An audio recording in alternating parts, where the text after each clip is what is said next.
Hello, everyone. Welcome. My name is Melinda Hart. You are watching Stamping with Hart, and today we are going to be making these really cute window cards that have a treat inside. They have a candy pouch inside. This is week 10 of the 12 weeks of Halloween.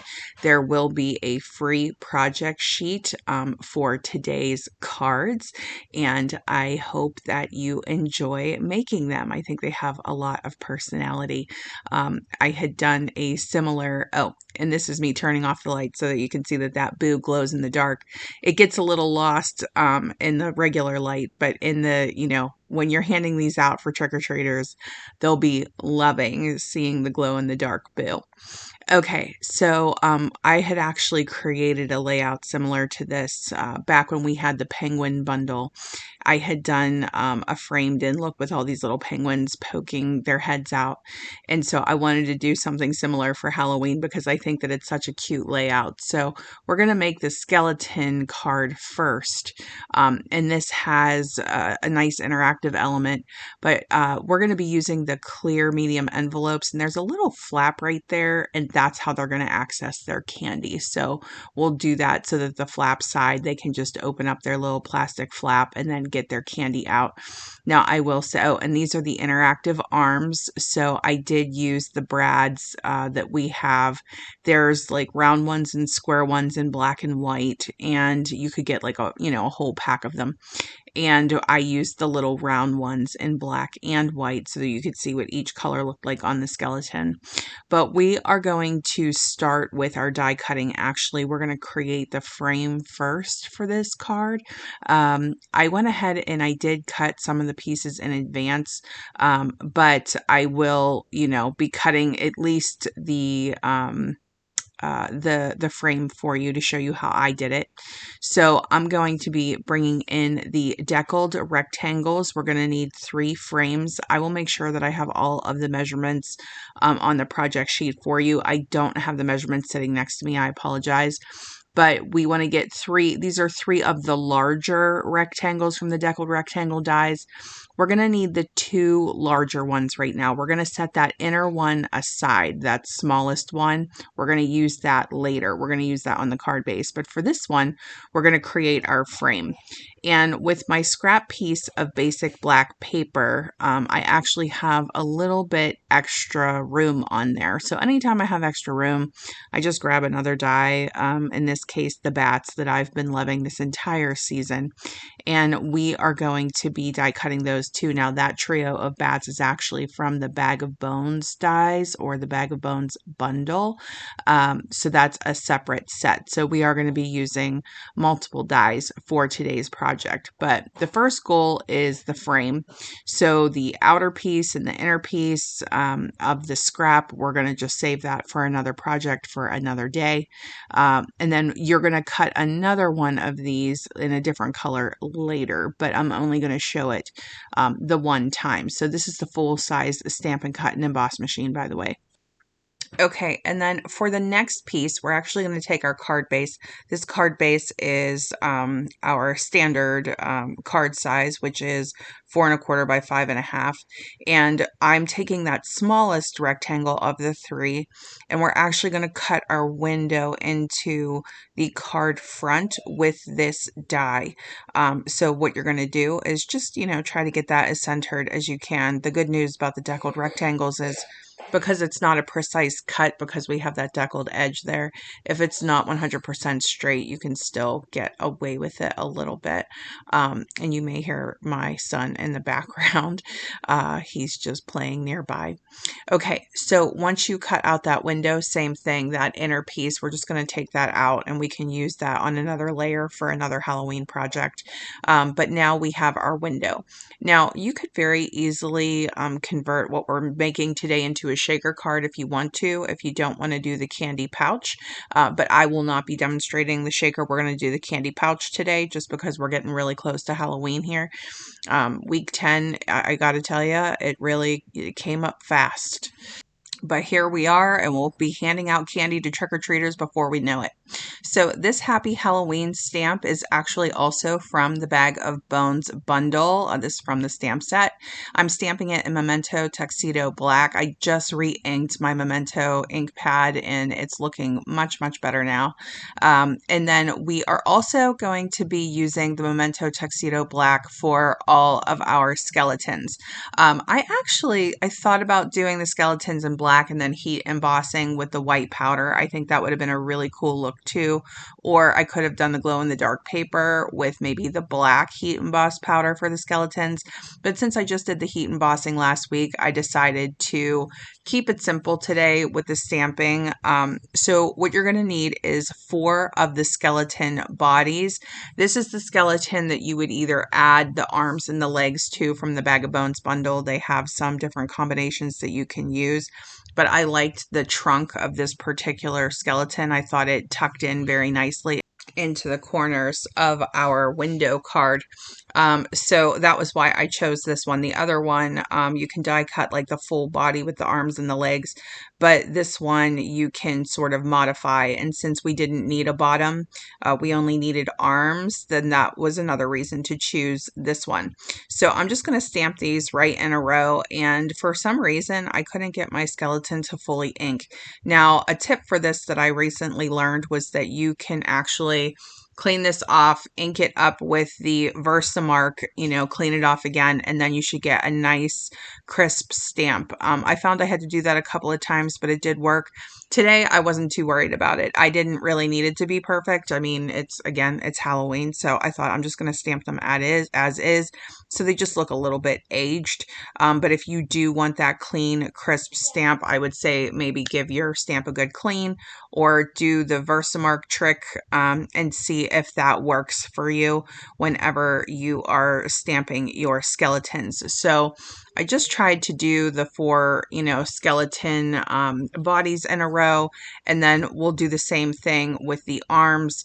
And then the one thing that I did while I was talking about something else was I stamped the No Bones About It. That is also from Bag of Bones. So this week, I guess more of our focus is on Bag of Bones than Tricks and Treats. Last week, we were really focusing on Tricks and Treats.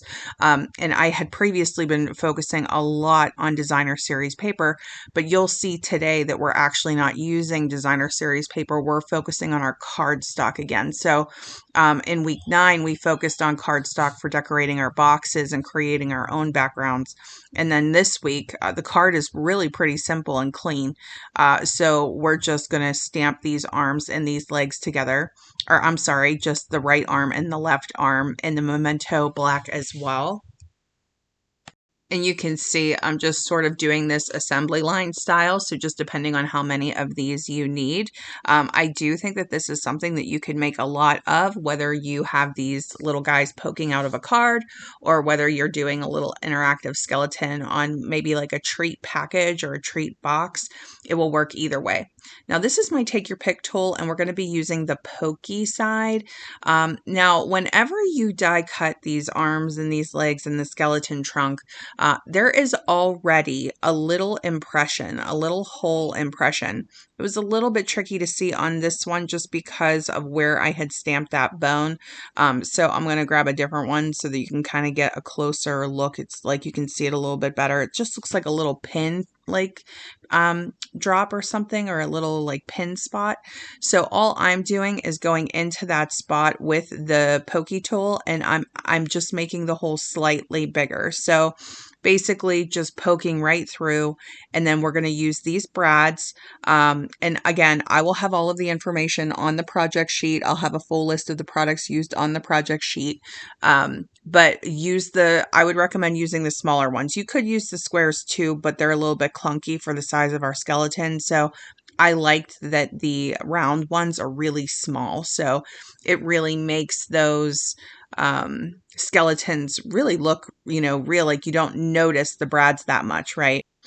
So I'm not going to do all four on camera, but I do want to demonstrate just a couple for you here. So this is they're very narrow, very straight, very easy to kind of, punch right through. Now, typically, you open a brad from the inside and you spread them, they go opposite end.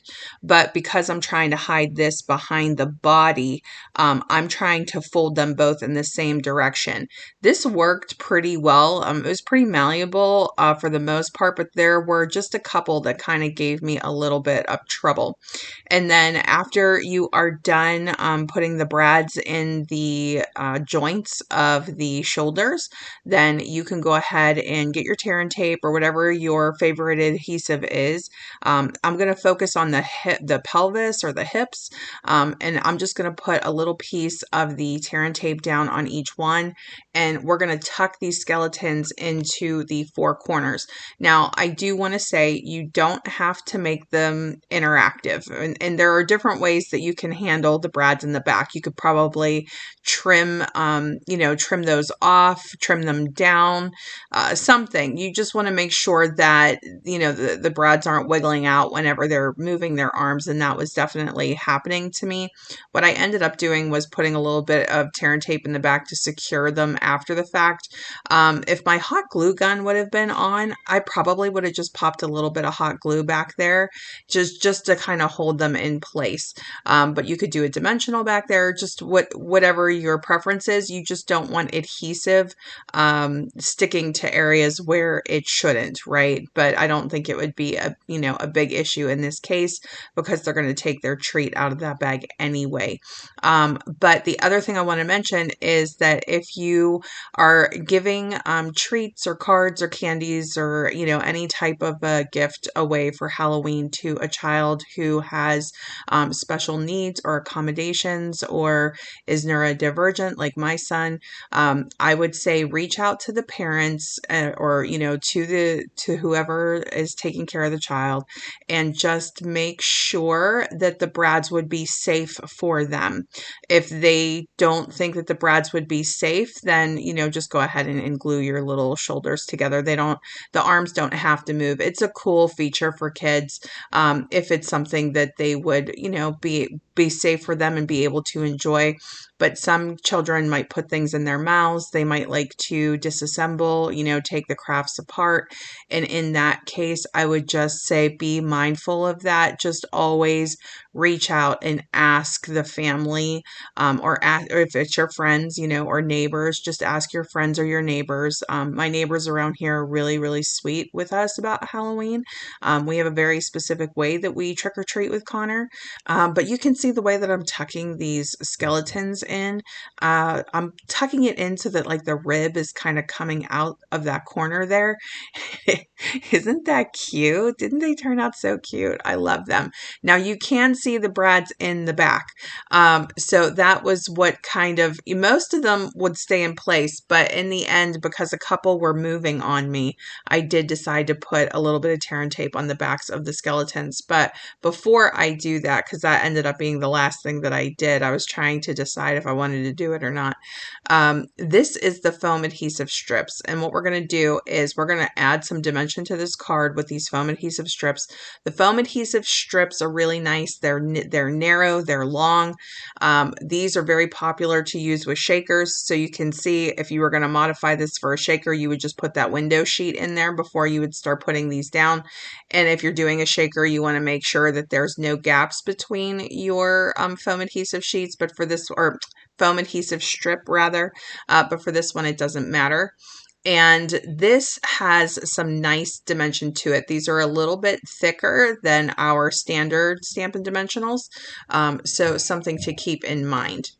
Something that I think I forgot to mention earlier in the video is, really quick, we're positioning this down so that it goes over that center window. And because we cut the two larger rectangles, we have that little inner frame of the orange, which is going to work out really nicely when we add our candy pouch, and that will stand out. So Stampin' Up! In our annual catalog, we have something called clear medium envelopes, and this is what we're going to use for our candy pouch. Now, you may have seen something called faux shaker cards, and this is a go-to thing for faux shaker cards where they will use the clear medium envelopes for faux shakers. So again, similar concept, but in this case, we're literally just holding it, using it to hold the treat. So we're going to do it so that the flap that we close is the flap that stays close to the candy. And then the rest of the envelope is going to basically get folded in half over our inner card layer. I'm using tear and tape adhesive today so that I just have a little more stronger adhesive. I could have also very easily used Steel Plus for this, but for some reason, I have a couple of rolls of tear and tape just around and about, and I've been using it more and more lately. So just whatever you want to use, whatever your preferred adhesive is, I would just say use something strong. I did not want to use multi-purpose glue for this because I just feel like it's too messy, particularly if we're dealing with a plastic bag. Now, that doesn't mean that you can't use it. It's actually a really strong adhesive, but it just wasn't my preferred adhesive for this particular card. So our standard size card here, the standard size card page, you cut it 5.5 by 8.5 piece of pumpkin pie cardstock, score it at 4 1/4.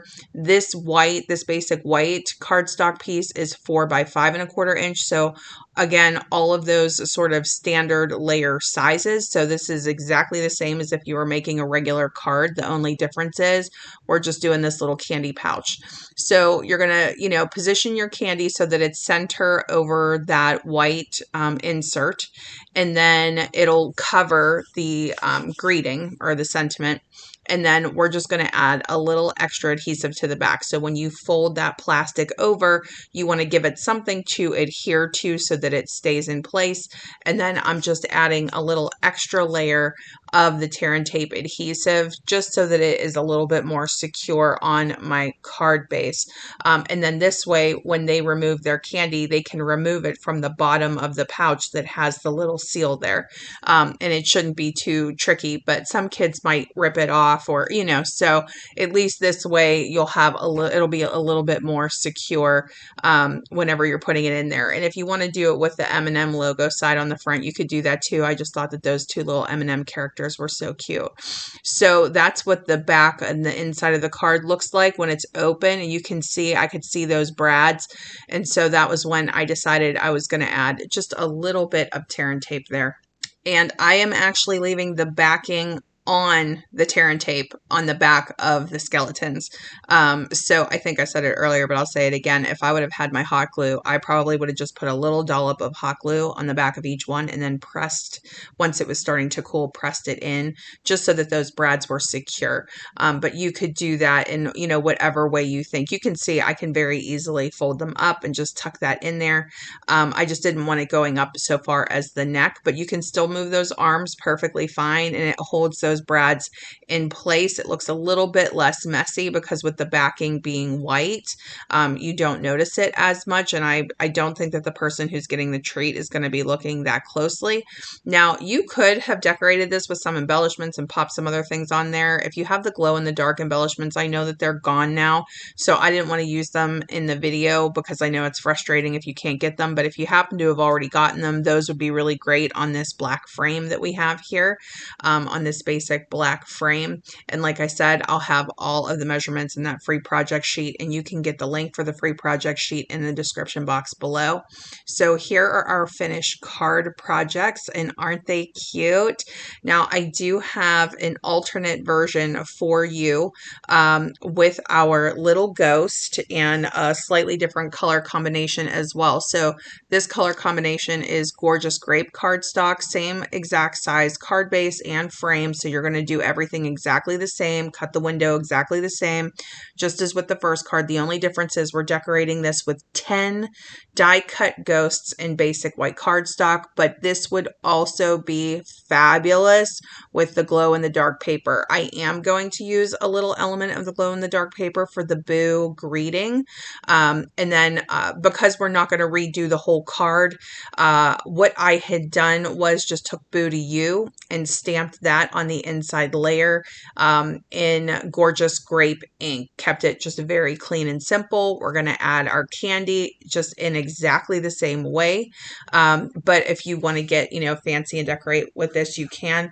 One thing I did want to shout out is with the ghosts, I did adhere the ghosts with multi-purpose glue around the orange frame, the pumpkin pie frame, and I alternated them in terms of their direction that they were flying, and then also one is on top of the frame, and then the one next to it is tucked behind the frame, and then it kind of goes all the way around. I think there were just two ghosts next to each other where I actually did them both on top of the frame, but for the most part, one's above the frame, one's below the frame, and then I popped them up on the foam adhesive strips as normal, and I just think that they are the cutest thing. I just think that it's so adorable. Now with this piece of basic white, it was slightly smaller. I think it was 3 3/4 by 5 because the way I cut my basic white cardstock, I didn't have that full 4 inches. So it's fine. It's totally fine. It works. But just wanted to shout that out and mention that since we have a little bit of a wider frame when we set that on the inside. But again, we're adding our candy pouch in exactly the same way. And so if you haven't already subscribed to my channel, I would love to have you subscribe. This is week 10 of the 12 weeks of Halloween. If you would like to see the previous 9 weeks, I will have links to the videos for each week in the comments in the description below, in the description box below rather. I would love to hear from you. Leave me a comment. Let me know what you think if you've ever made a card like this. I would really appreciate hearing from all of you. So, okay, and so what I did was the die cut Boo and the die cut Ghost is from the Tricks and Treats dies. So just to be clear, this alternate card, the dies are from Tricks and Treats, and then these little bats were from Bag of Bones. Those were the bats that we cut out a little bit earlier. I just decided to decorate some of the orange on the frame with these. But that Boo is actually die cut in our glow in the dark specialty paper, and I just used a little bit of multi-purpose glue on the back of the Boo greeting. Now, I will say, when you look at that Boo and the card the way it is right now, it doesn't quite stand out. It almost gets a little bit lost with all of our little ghosts, but it's because it's glow in the dark. Whenever we turn the lights off, and I'm going to turn the lights off here in just a minute as soon as we get these bats on, you'll get to see the way that that Boo glows, and it looks so cool. So just imagine handing these out to trick-or-treaters in the evening, especially if you're somebody who prefers cards over like a 3D box, right? Now, I do want to say that those clear envelopes, the clear medium envelopes that I tucked the candy into, the candy was already prepackaged. I do not believe that those medium envelopes are food safe, so I wouldn't like pour the M&Ms into it without packaging. Just make sure that whatever candy you're putting in there, is already in its food safe packaging. The other thing that I would want to mention is that I think that for this particular card and for this particular layout, a flatter piece of candy, like a pack of M&Ms, or Hershey bars, or whatever you can think of that's flat, Girardelli candies would work best for this. All right. Thank you guys so much. Stay tuned for the next video.